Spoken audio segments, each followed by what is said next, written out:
Assalamualaikum warahmatullahi wabarakatuh. Di sini saya akan menjelaskan tentang tugas besar manajemen human capital, yaitu terkait kasus pada SDM yang terjadi pada perusahaan.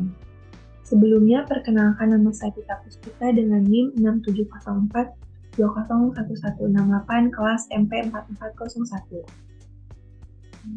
Kasus yang diambil yaitu karyawan tadi gaji 7 bulan manajemen PT Inti buka-bukaan.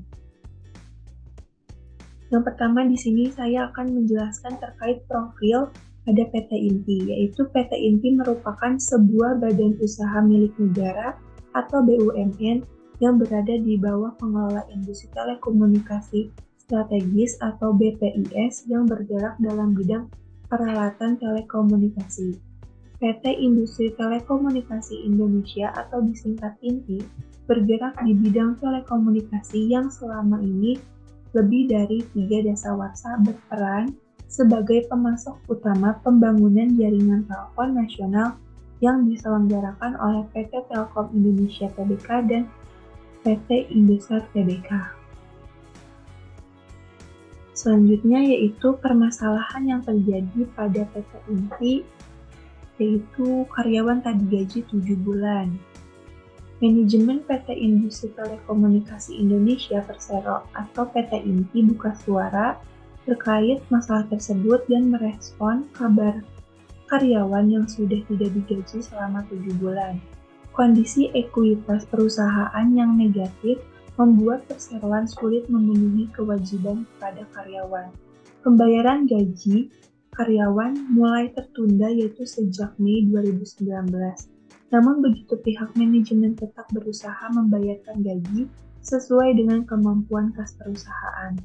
Terakhir, pembayaran gaji terjadi pada Februari, namun karyawan hanya dibayarkan 1 juta rupiah saja. Di bulan-bulan berikutnya, perusahaan hanya menerima pemberitahuan dari perusahaan. Selanjutnya, yaitu peran yang terlibat di dalam kasus tersebut, yaitu ada Bapak Otong Lip dan Bapak Ridwan Alfaruq. Bapak Otong Lip sebagai Direktur Utama PT Inti, yaitu memimpin dan bertanggung jawab menjalankan perusahaan, bertanggung jawab terhadap kerugian yang dihadapi perusahaan, menentukan, merumuskan, dan memutuskan sebuah kebijakan dalam mengatasi permasalahan yang sedang terjadi di dalam perusahaan. Selanjutnya yaitu Bapak Ridwan Alfaruq sebagai Ketua Serikat Kerja Inti ikut serta dalam melakukan penyelesaian permasalahan tersebut guna memberikan perlindungan, pembelaan hak dan kepentingan serta meningkatkan kesejahteraan yang layak bagi para pekerja PT Inti. Selanjutnya yaitu latar belakang permasalahan, cash flow operation dan ekuitas perusahaan saat itu negatif. Hal itu yang menyebabkan perusahaan sulit membayarkan gaji kepada karyawan. Permasalahan tersebut sudah terjadi dalam 5 tahun terakhir, yaitu terhitung sejak tahun 2014 hingga 2019, di mana laba ditahan pada neraca perusahaan sudah mulai negatif. Berikut ini ada pernyataan, yaitu salah satu penyebabnya dikarenakan proyek-proyek masa lalu yang dikerjakan oleh perusahaan mengalami kerugian yang cukup besar. Hal ini terus berlanjut hingga perusahaan memiliki utang non-produktif mencapai 90%. Pernyataan tersebut dipaparkan oleh Bapak Otong Lip sebagai Direktur Utama PT Inti. Pada akhir tahun 2019, manajemen baru mulai melakukan program transformasi pada lingkup bisnis keuangan, sumber daya manusia atau SDM, dan proses bisnis serta tata kelola perusahaan, sekaligus melakukan restrukturisasi utang dan optimalisasi aset. Selanjutnya di sini terkait solusi alternatif. Solusi yang dapat diberikan yaitu dengan pembayaran hutang, memperbaiki kembali perusahaan, membayar hutang-hutang gaji kepada para pegawai, dan menstabilkan perusahaan.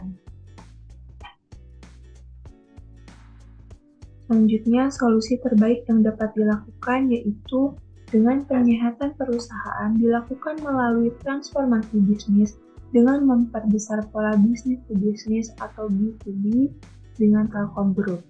Transformasi keuangan dengan melakukan restrukturisasi atas utang inti dan perolehan dana talangan dana dari berbagai sumber dengan tetap berpedoman pada kaidah tata kelola perusahaan yang baik atau Good Corporate Governance atau GCG. Dengan melakukan transformasi bisnis tersebut bertujuan untuk meningkatkan pertumbuhan pendapatan EBITDA atau laba sebelum bunga, pajak, depresiasi, dan amortisasi. Dan net income atau pendapatan bersih dapat tumbuh secara signifikan. Sekian presentasi dari saya, kurang lebihnya mohon maaf. Wassalamualaikum warahmatullahi wabarakatuh.